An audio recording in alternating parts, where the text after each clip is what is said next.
We are human. Well, at least for now. The reason that we are human is evolution. The Oxford Dictionary defines evolution as the process by which different kinds of living organisms are thought to have developed and diversified from earlier forms during the history of the Earth. This means that we may not have always looked like this. The theory of evolution tells us that we went from little bugs to beasts like ourselves. Life started through a series of chemical reactions. The reactions led to the creation of bacteria, one of which is called the prokaryote.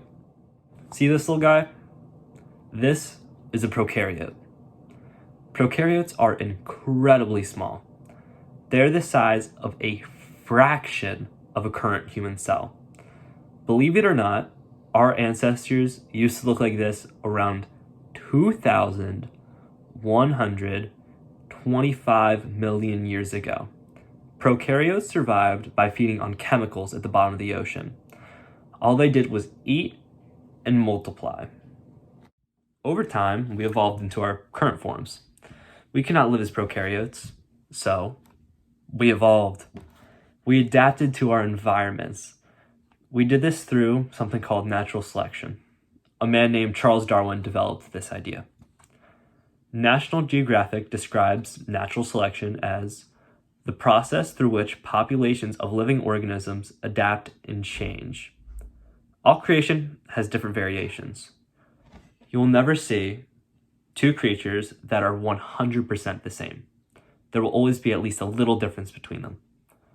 Over time, the creatures with the best traits survived, while the ones with the bad traits did not make it. This caused all the descendants to have the good trait. For example, giraffes did not always have long necks.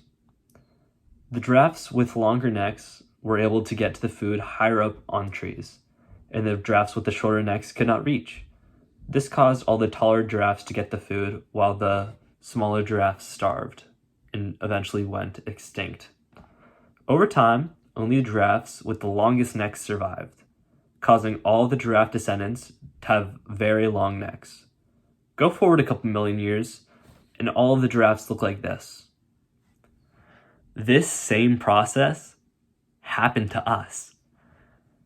After prokaryotes, we became something called cyanobacteria. Unlike the prokaryotes, these organisms survived off of photosynthesis. They learned how to do that because there was no longer chemicals at the bottom of the ocean. So they adapted, and the organisms that learned how to photosynthesize lived and carried on the trait throughout the generations. Photosynthesis is defined by Live Science as the process used by plants, algae, and certain bacteria to turn sunlight, carbon dioxide, and water into food and oxygen. Then we became eukaryotes, and then a couple million years later, we evolved again into something called Conoflagellante. Now, after we were Clonoflagellante, we became something called Platyhelminthes. This is significant because for the first time, we were becoming multicellular. This means that we no longer just consisted of one cell. We now consisted of a group of cells working together as one singular organism. After this, guess what? We continued to evolve.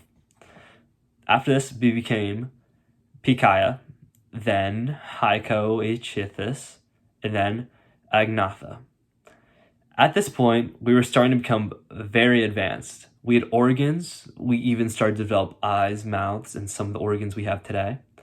We looked like small little worms, but we were not done. After Agnatha, we developed into fish. We were called Placodermi. Despite the upgrade in size and ability, there was one major step back. We lost the ability to photosynthesize. This meant we needed to get nutrients in a new way. We did this through eating smaller creatures and plants. About 100 million years later, we started to develop legs. At this point, we were called Tiktaalik. Our legs were nothing more than small little fins, but they were a start. We continued to evolve until we looked like little lizards, called turpitons. But we were still unable to breathe oxygen until the lizard developed into Hylonomus. Okay. I know. That was a lot of names to take in. But at this point in time, all you need to know is that we were lizards who were just starting to be able to breathe oxygen. On to the next evolution. About 220 million years ago, we became mammals. Our species was called Rhipinomymus, and we looked like this.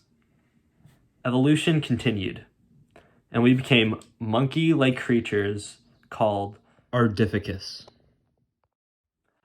After a couple million years of the Ardipithecus evolving, we became the Homo erectus. The name Homo erectus literally means upright man. The Homo erectus is our most common ancestor. This species went extinct, unfortunately, but it is the reason why we exist today.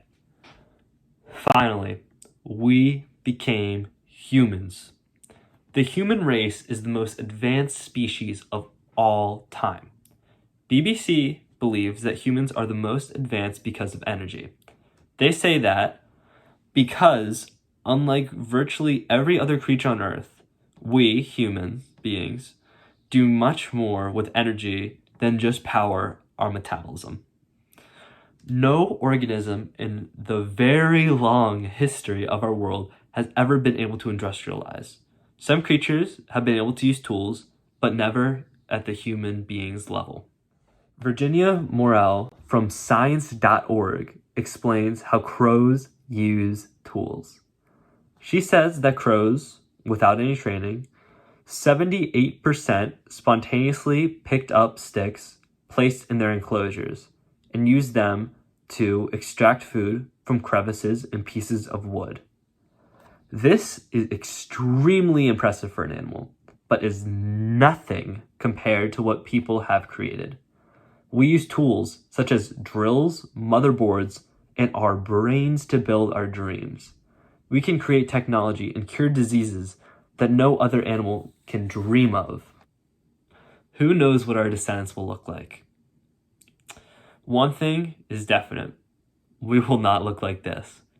The University of Wisconsin has found that in a recent study, at least 7% of human genes have undergone recent evolution. This proves that evolution is far from over. Humans can evolve in a bunch of different ways from this point. No one knows.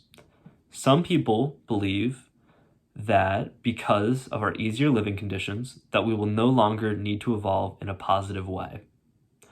Instead of gaining new abilities and adapting, we will no longer need our abilities. The other possibility is that our bodies adapt to the new environment instead of technology doing it for us. This may sound complex, but is actually pretty simple. For example, one modern-day problem is pollution. Pollution affects air, water, land, and everything. We need a solution to this problem, or the human race could go extinct.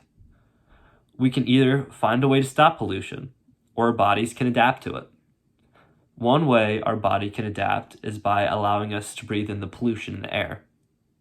You may think this is far-fetched, and I don't blame you, but we have done it before.